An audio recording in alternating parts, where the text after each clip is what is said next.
We'll get started here right now. We'll wait for Jeff to come in. We don't know how long he's going to be, so we'll get things underway. This is my podium for the first round of the Pro Mazda Championship this year with some great racing. Take care of it. Come on in. We're waiting for you. You can grab a spot on the far side there. We'll actually go right to Jeff once he sits down here. A good run for Jeff, getting the opportunity to run here, a strong run here at Circuit of the Americas. Jeff, have a seat there. Congratulations to you. Number one, a error-free, incident-free race. Obviously, that's what you want here, getting lap times here. Talk about your race itself. What are your feelings on the run you had? Did you turn great laps? Were you pleased with your performance overall? I feel like I do better, but it's a lot different doing laps by yourself with no cars around you and being in a race with people in your mirrors and people in front of you. So overall, I'm quite pleased. The facility is fantastic. I mean, it was a great experience. First time here, obviously, with everybody else, essentially. Do you feel you're going to make more gains for tomorrow? Yeah, I hope so. I can't wait to get back with my coach, Anders Crone, and look at the video, and he can tell me what a bad job I did. I don't think you're going to get that. How was the day? How did the day progress for you from the morning practice, obviously cold temperatures, qualifying, and then the main event? We did an orderly progression because I didn't want to have an off and start from scratch. So I kind of took it easy this morning. It was slick, and as we progressed, I worked it real hard and qualifying. I was actually quite tired after qualifying. Congratulations on a good run today. Thank you, sir. Let's move over to driver finishes third today. Matthew Bratton got off to a pretty solid start, was able to jump into second place. Put a little bit of pressure early on our eventual winner, but the end, you said the car started to go away a little bit from you, and you were able to get reeled in by Spencer Piggott. Talk about your race a little bit and how the car felt midway through, and if you knew that Spencer was coming. Yeah, the start was great. I got a good start, and I was right behind Diego, and he got a good start as well. So we managed to get quite a big gap at the start of the race, and I tried putting some pressure on him. My car was pretty good at the start of the race, and then as the race kind of progressed, I started losing a little bit more speed every kind of lap, and I could see Spencer coming in the mirrors. So I was pushing hard at the end of the race, but he was just a little bit too quick for me at the end, and he got in front of me. But it's a great start to the year to get third place. I mean, if we can finish up here all year round, that'd be great as well. So it's a good start so far, and hopefully carry it on through the other races and sort it out for tomorrow.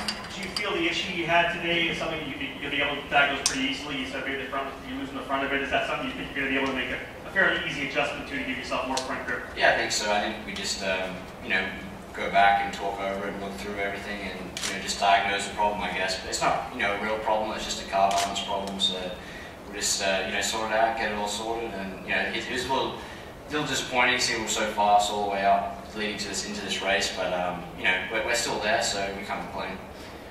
You and Spencer sat in this kind of position here quite a bit last year at USF 2000, but you're also both with the same team. In the broadcast, I mentioned the fact that now you're on different teams. You had like an inter-team rivalry and actually had to sit down and tell each other your secrets to a certain extent. This year, obviously, different tents. You're with Andretti, Spencer's with Team Pelfrey. More of a rivalry? Do you I think each other now? I think it's still pretty similar. I mean, we had a huge rivalry last year, and we could see what each other were doing. So it was like it just escalated the rivalry, I guess, a little bit. But now we're a little bit to our own way and doing our own thing a little bit. So, but it's still there. So we're still fighting. We're still at the podium. So it's starting to come up real trends. I'll come to you with the same question, Spencer. Let's move to Spencer Piggott now, second place today. Spencer. I couldn't see the start from where I was. They didn't have the cameras going. You said you had a bad start. What actually did happen? Yeah, just didn't get a great start at all. My engineer called green just a little bit too early. I think I went and went a little bit too early than they had gone, so I had to come back out of the throttle. And by the time I got back in it, these two had taken off, and I was getting swamped by the few rows behind me. So I think I fell back to fifth or something on the first corner and just had to keep working my way back up through the field. And it was a good race. Would have liked to have been a little bit longer. I think we had the pace there at the end, but overall a really good day, and looking forward to tomorrow. Based on the times, it looked like the car kind of came alive midway through the race. You started to drop some really good times. Did it feel that way in the race in the car? Did you all of a sudden say, "Wow, I can start looking forward to it"? Yeah. I don't know if it necessarily just kept getting better and better, but I think it stayed the same, which was really good. I think, like Matt was saying, his car kind of fell off, and I don't know about Diego, but I think we were really fast there through the second half of the race, and hopefully we can just replicate that in the first half, and then we'll be all good. Now you closed right up to him going into turn number 11 before the straightaway. You moved to the inside. inside to run the defensive line. You know you have at that point because you went way wide. You got a super run through 11 and obviously almost passed it before the braking zone. Did you know it was coming at that point? Yeah, I mean, once I got pretty close up through the S's and into 11, so you know, such a long straightaway, made the pass pretty easy. Just had to pull up and you know, pull out and go right by. So you know, that's the nice thing about having these big long straights when you're coming from behind. So yeah, it was just I had a couple of those throughout the race, so it wasn't, you know, the passes weren't too difficult. Last question, same as I asked Matthews. Is it going to feel better now to go back to the tents and not have to tell him what you did? Or vice versa, obviously. You know, I've got a very fast teammate, Pedri Savanta, this year, so it's not going to be easy at all. You know, Pedri's been very fast, and of course we have these two guys here to worry about as well.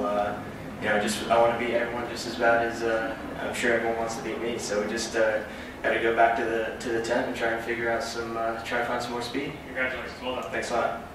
Well, you know, not so much to talk about, Mr. Ferreira. Diego, you were out front. You obviously had a great running qualifying that last lap, put it on the pole.